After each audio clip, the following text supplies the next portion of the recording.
Okay, camera's running. Okay, so this is how Rebel started 14 years ago, if I'm not mistaken. 13, I think. 13? I think so. I'm not entirely sure. +1 for 2000. No. I think.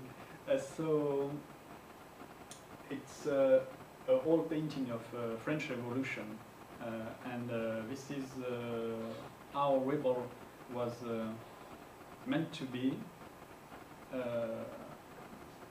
And after 14 years, this is how it is today. It's maybe a bit harsh, but it's a pretty accurate I think there are too many people on picture. Yes, there's not much people left. Some are almost dead, and others are expecting for a savior somewhere. But there's a lot of big waves coming from all the sides, so it will be really hard. And also I like the isolation that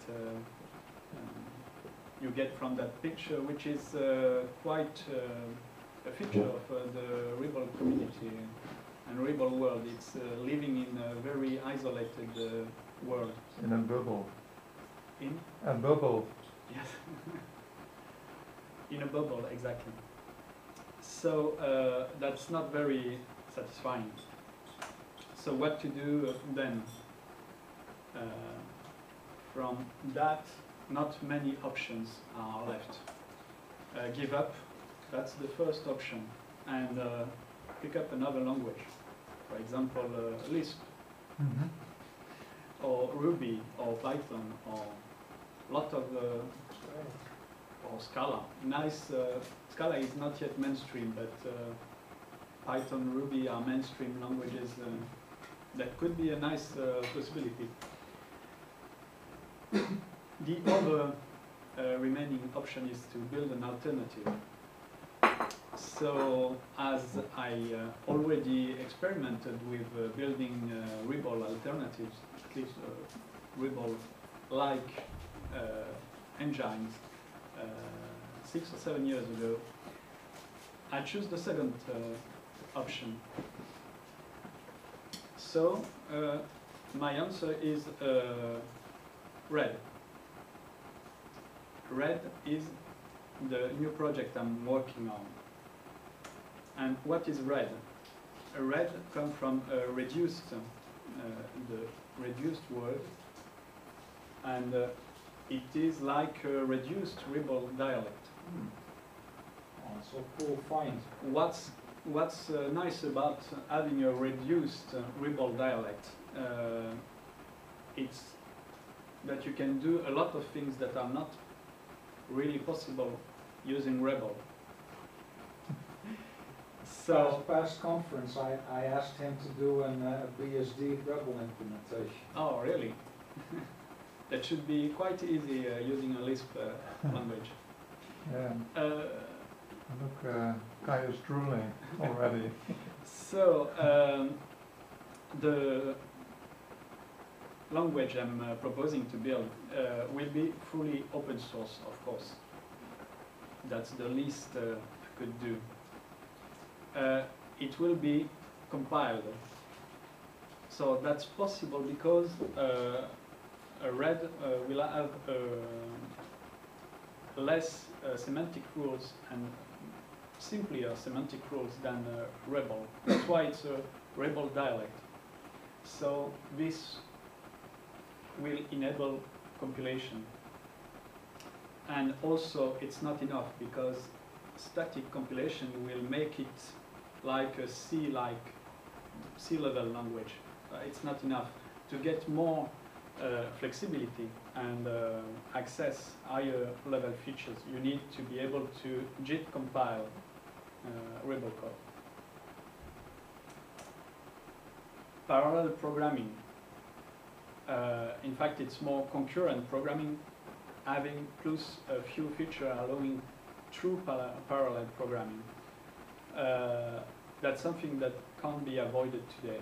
That's really too much demand for that, and something Rebol really doesn't address. So this is a strong feature I want to add in my language. That's the only way you can unleash the power of modern multi-CPU Absolutely. chips. Rebol is great, but Rebol runs on one core. Yeah. Today, most machines have 4 cores, and Rebol can't use that power.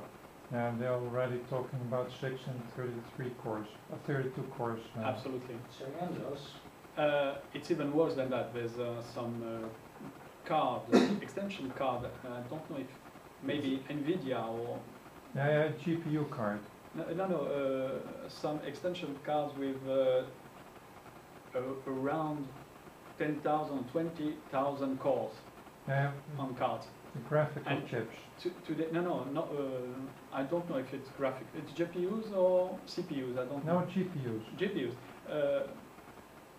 Today you can't address that power from Rebol, not even for most of programming languages. You need very specific languages or specific libraries for that. Yeah. But my main question is, the killer question is, Yes, does it have support for building Lisp kernels?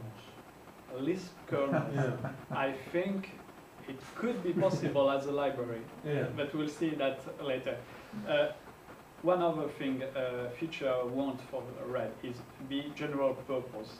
That means I don't have to go back to C to make my code fast enough. See, That's you one can of the build your kernel with this. great problem with today's Rebol, especially for Rebol 3. You have to spend more time doing C coding to interface with other libraries or to make it fast enough. So you spend a lot of time with C instead of doing Rebol. That's something really wrong for me. So I want to code in Rebol. I want to code everything in Rebol, or at least as much as possible. So I want the Red language to be as general as possible. And also something I desire is to be able to do system programming with that. So accessing the lowest part of hardware should be possible from Red. But I'm a Rebol scripter from the beginning also, so I want it to be as flexible as possible, and if possible, as flexible as Rebol is today. So I want a console, interactive console, with the same features and same capabilities as the Rebol console. And I want to be able to do simple scripting without... Becker vraagt cool, any ETA in months, years? That's the last slide of Okay. my presentation. That's a So shocking we'll part. get back. We'll get back to that. We'll get back to that soon. So the scripting part is also important, and I think this will make it quite a quite unique combination, because it will be possible to build application like in the classical way by compiling and generating executables. But it will be also possible, without changing anything, with the same language, same tools, use it as a scripting language to make anything you want, like batch files, like any data manipulation we are doing today with the Rebol console. Yes. Becker vraagt how much is it similar to Rebel syntax-wise? We'll see that in the next slide. Okay. So its syntax is almost the same, 95% same. The slides will be available later. Yes, I Okay. will make them available probably tomorrow. I want it to be easily embeddable in other applications. And by easily, I mean Lua-like easily. Better, hopefully. or better, but at least as simple as Lua. And Lua, which is a very interesting, nice language and nice tool, has set some standards on how to be embeddable in any C program. And I think Rebel today is very, very far behind that. But don't you think the Rebel 3 extension interface is better than Lua? Currently it's not, because it lacks a very important feature for being embedded in our application. It's being able to call back code, R3 code, from the application. And as far as I know, it's something that's not very well supported yet in R3. I won't get to it today, but I was going to do a presentation of my curl binding. Ah. And it has a callback. And callbacks are going to be improved, but callbacks work today. And Callbacks. There's a plan for giving them more features. Callbacks are possible and not very complicated to add to Rebel 3. But think now in a multi-threaded context. You need to be able also in a multi-threaded context to get callbacks from application. Yes, so which thread will pick up the event? That requires a framework and a design and a specific architecture. I'm not sure R3 is advanced enough for that. That's why R3 callbacks aren't complete yet. The multitasking is going to be finished, and from that it will become clear how the extra capabilities of callbacks are going to be. That's nice, but I think Red will be finished before we get that features. That's possible. Unfortunately, past 5 years have proved that such a complex feature takes a lot of time to add to R3. So, it's work in progress. It started about 3 months ago,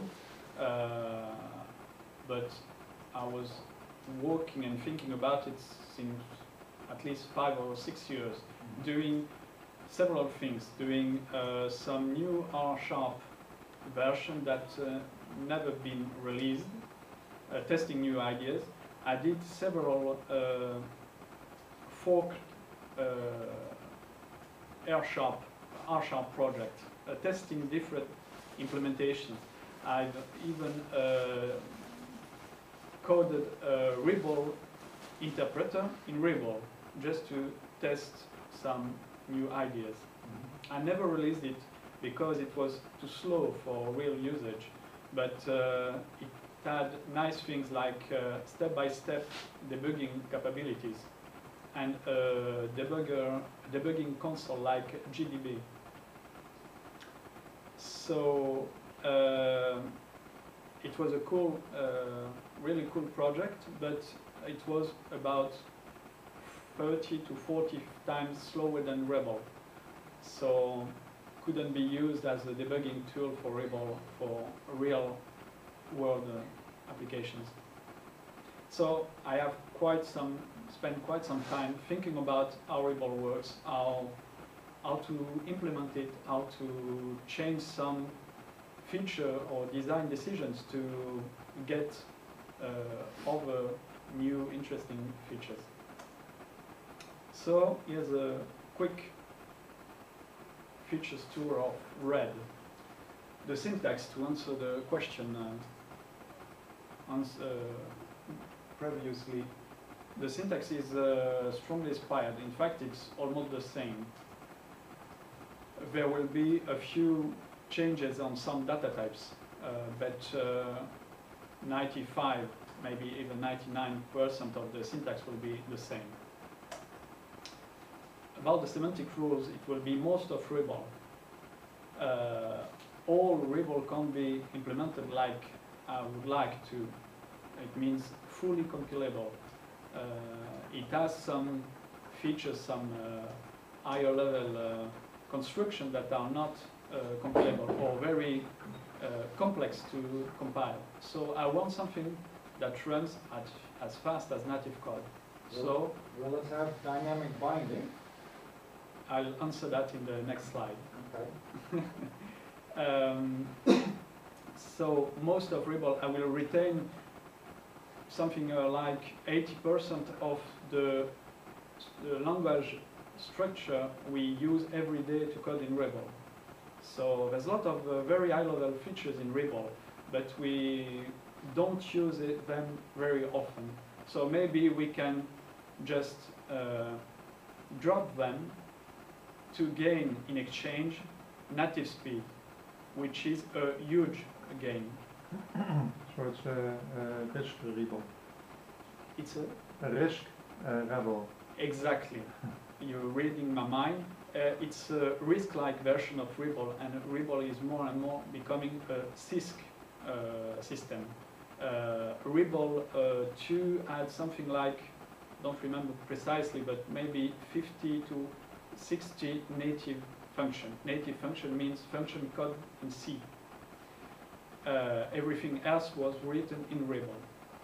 Rebel 3 has something as more than 100 native functions. That means it's growing. The C code base is growing, and instead of moving some functions from C code into Rebel, that's the other way.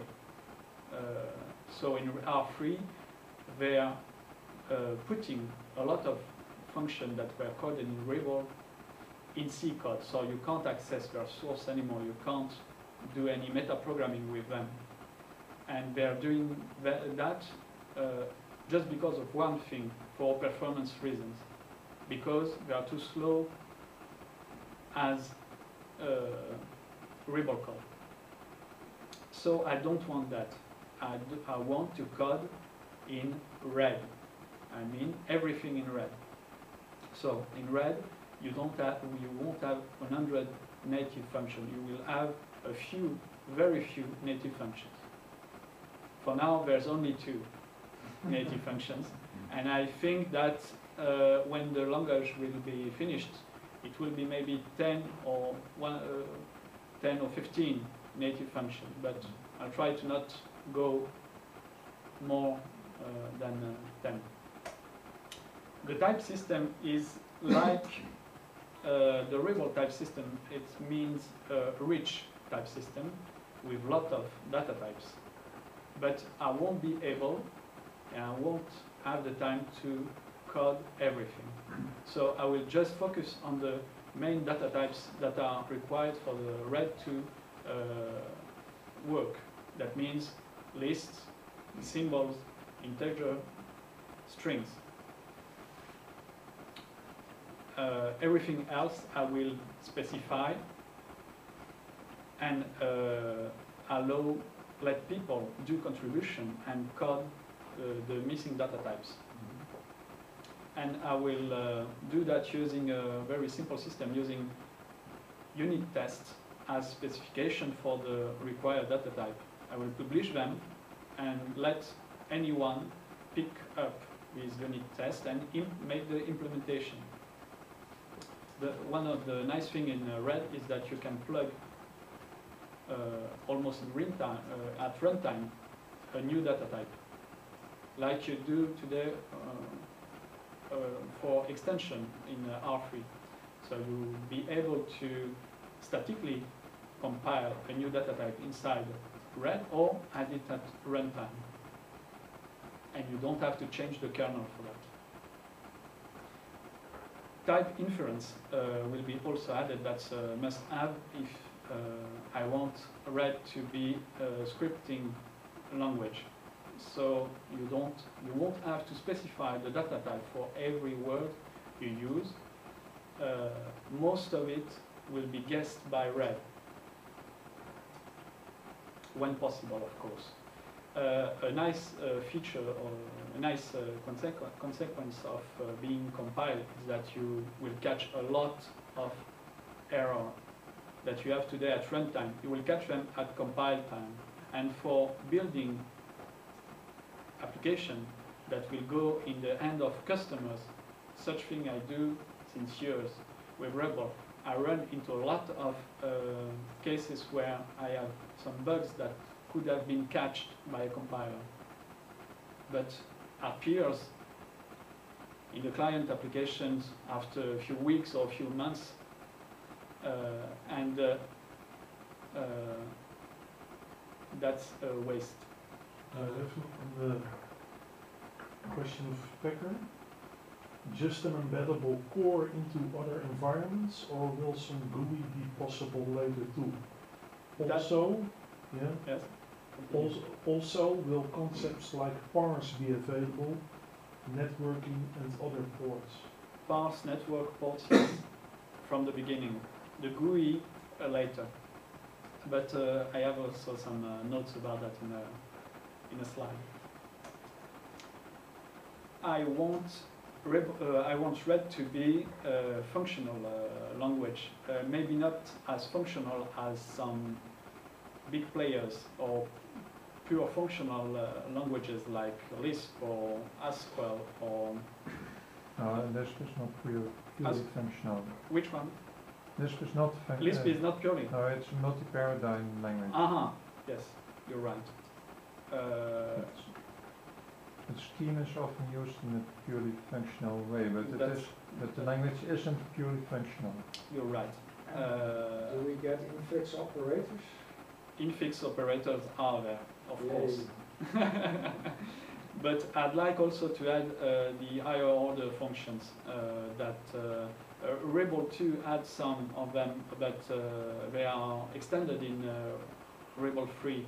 I want a really good support for them. And I'll get back to that features later because it has its importance for other things. Well, HOF needs higher order functions. Excuse me? Yeah, the HOF support needs higher order functions. That's, yes. Okay. That's our higher order function, exactly. So map, filter, query, etc. Understand. Metaprogramming support. This is... we should call that eval for Peter. It's more than eval. It's cool. it's do. Do is a very powerful feature of Rebel, being able to construct your own code and evaluate it after that. It's very interesting. So function like do, reduce, compose are very useful. I would like to have them too, but to be able to implement them, I need a JIT compiler because I need to be able at runtime to convert them into native code. Just going back to that, no, it's okay. Of course, there's a lot of Rebel features, several of features that won't be able to support by Red because of its compiled nature. For example, a code that is too abstract, like this one, this full function, nobody could say what it is doing, but it's valid Rebel code.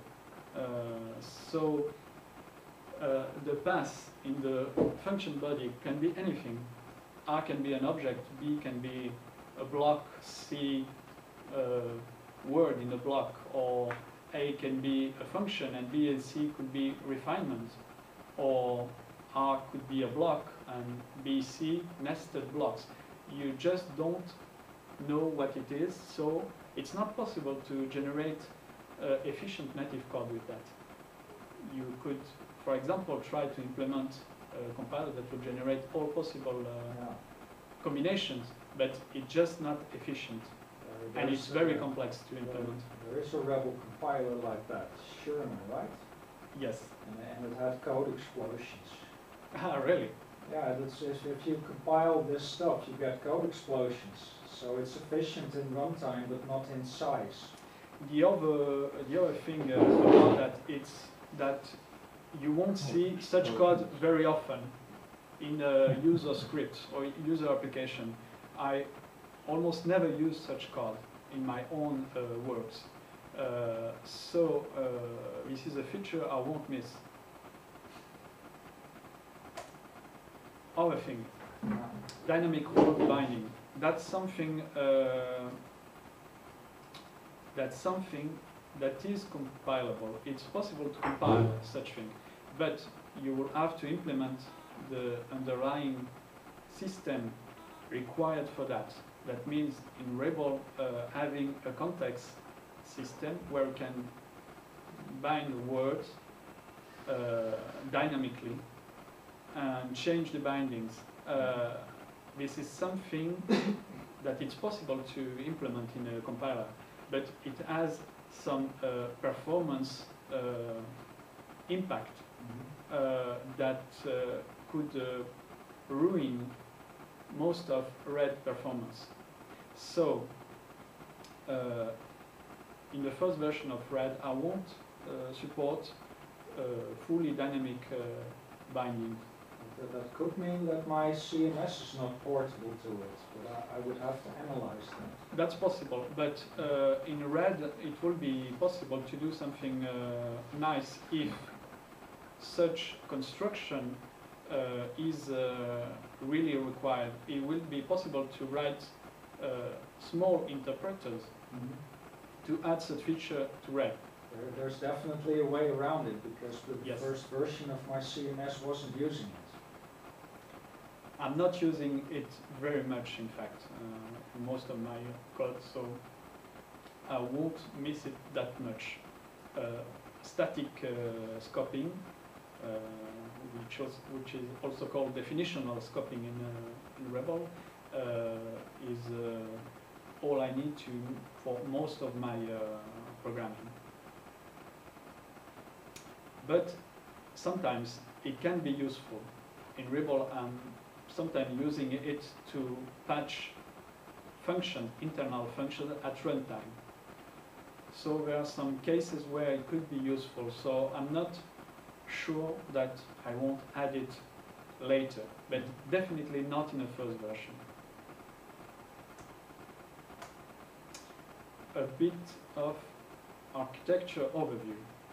So I'm not sure this drawing is really clear, but I'll try to make it to explain it. This is the different layers of the Red language, which start from the executable up to the standard library. Then these are the user application and user script. So how it is constructed.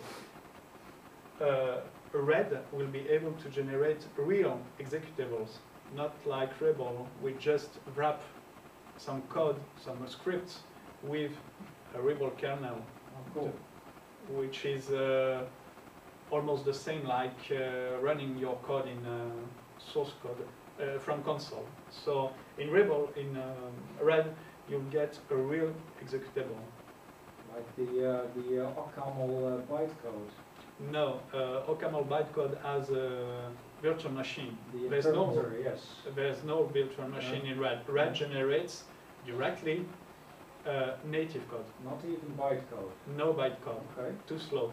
Directly native code. Bypassing VMs and bytecode is something of a trend now in people working on JavaScript JIT compilers, like for Mozilla or for the Chrome V8 VM. Mozilla found recently that having an intermediate layer is getting in the way of the performance. So removing it, so removing the bytecode or removing the VM totally and directly outputting native code, it's really a faster solution. So this is what I'm taking here, what I'm doing here.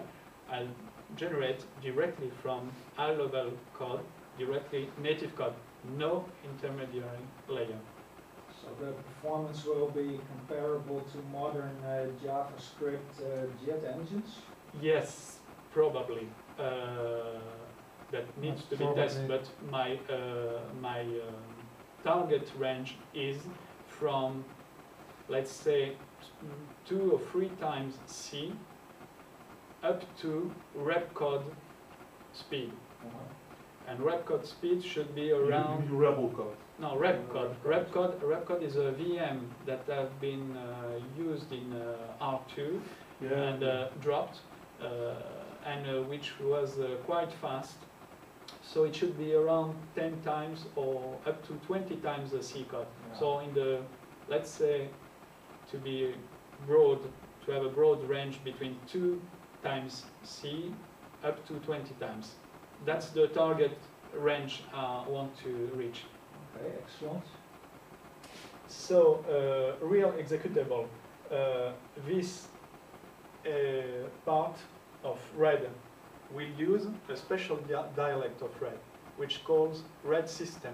Red System is a dialect of Red allowing low-level programming,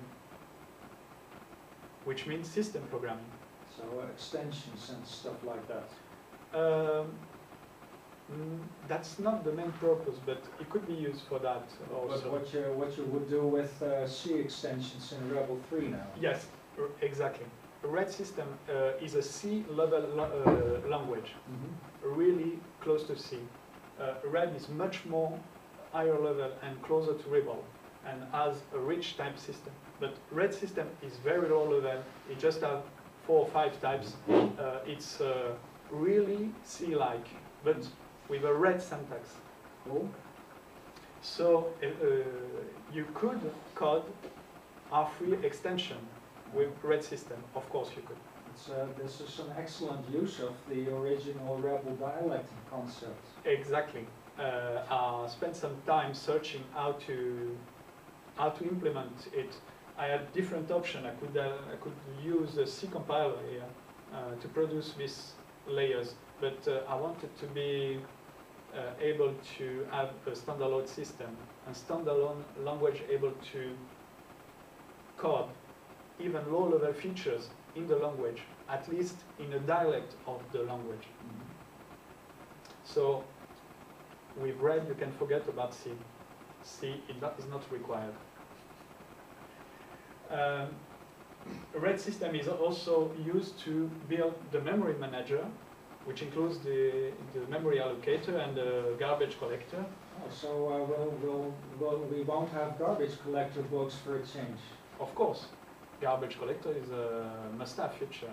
Yeah, you cannot do without. No, but It's I mean there won't be C-level type bugs in there. Here, no. In the red part, no. Because Here, you can. Because the Rebel 2 garbage collector was buggy for years, and the Orca garbage collector was unusable.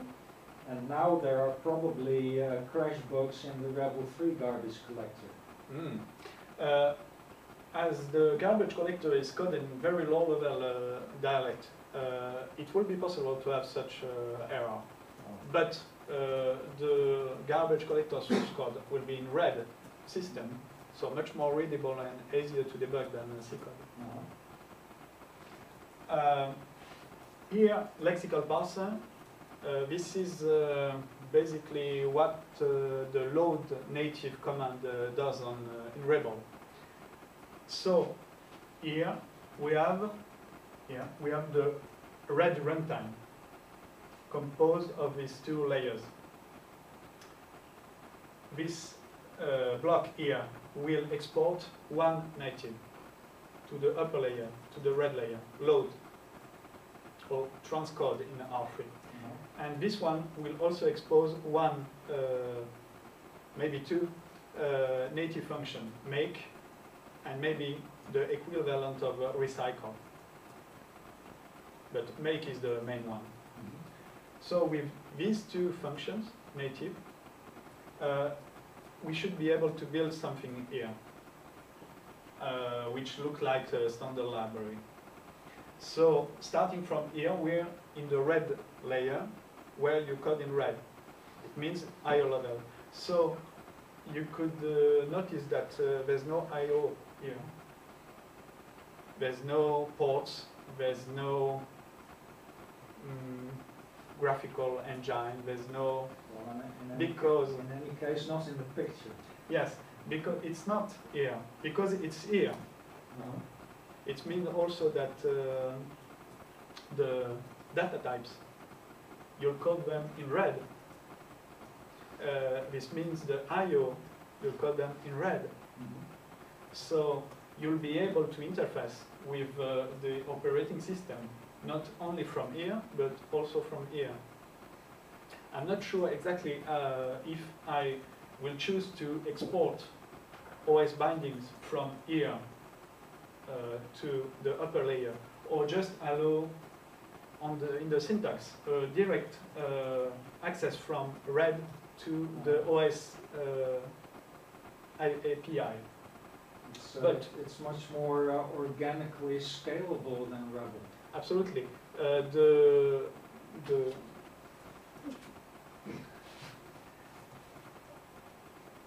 I wanted to have a language built in itself, like Rebel is. But in Rebel, you have a big part of Rebel which is written in C. I want to have something where the low-level part will be very tiny, and most of red written in red. And even the teeny part, low-level part, I want something like, which looks like red.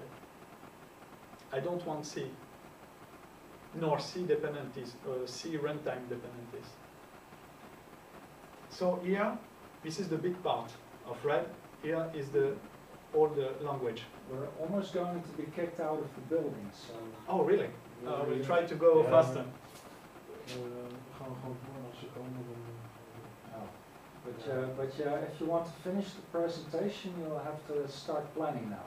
Okay, I'll go a bit faster. The red memory model is something very simple and classic among the various Rebel clones. It will use a memory model which is used by Boron, or wasn't used by Earthsharp. I had a variation of this model, but this one is the model that should be in the Rebel kernel. We don't know because we don't have that information. It's closed source, but we can think that it's pretty much done like that. It will be possible to share some immutable structure between the various threads or tasks. The garbage collector will be a compacting collector, so it will be able to keep the memory overhead very low. Yeah, I've recently concluded, when you said same memory model, I thought so it will be memory intensive, like Rebel and Boron. But from the R3 extensions, I have recently concluded that Rebel can't do a compacting collector because then the extensions would be messed up. And if you write your extensions in red system... The problem with extensions is not the compacting, is the ability to move the memory. When you're compacting, you're moving the memory. Yes, exactly. But in red, you'll have a protection layer. Yeah. In fact, you won't be able to access directly, you won't be able to get pointed directly, maybe only in some very protected ways, but usually you will have access to another upper layer only, and won't be able to mess up with the low memory layer. So the red memory collector will be able to do whatever he wants with the memory chunks without impacting the upper layer. So memory use will be better as well. Yes, it should be fast and memory efficient. That's very close to the memory compactor I did for R#. it will use for the V1 stop the thread GC model. It means that it will stop the thread it currently runs in and compact, recycle all the memories, then resume. But it's not stop the world. If you have No, not- it's you stop have the not- thread you have multiple because threads. memory will be thread local, and I'm living in a multi-thread world. Mhm. So you're just stopping one thread at a time. The rest has its own garbage collector. Each thread has its own garbage collector. But the goal in the next step, next version, is really to get an incremental GC to be able to address real-time or almost close to real-time demands and constraints, like in games, for example. Yeah. Did you know that there are also lockless concurrent? Yes, I know about that. Okay. I read some papers about that. Red system, just a quick, I'll go like that, just a quick focus on red system, which is the lower layer of the red language. So the low level dialect, it's really a C-level language, but with a red syntax. So it feels like coding in red, but in fact you're dealing with pointers and very low level structures. It's statically compiled, no need to JIT compile it. The first version, which is already implemented, has a naive compilation, so the code is not optimized. There's no optimizer for the code, except for a few very trivial expressions, like incrementing by one variable. You get directly the optimized version, or dividing by power of 2, you get a shift instead of multiplication or division.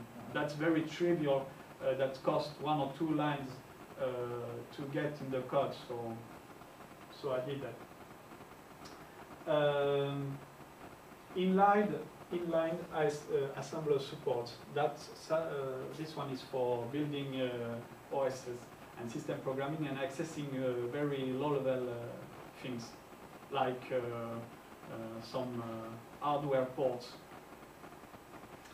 I'm starting to drool now, Peter. Also, Red System is responsible for handling the linker. So there's a linker in Red System which is able to output different types.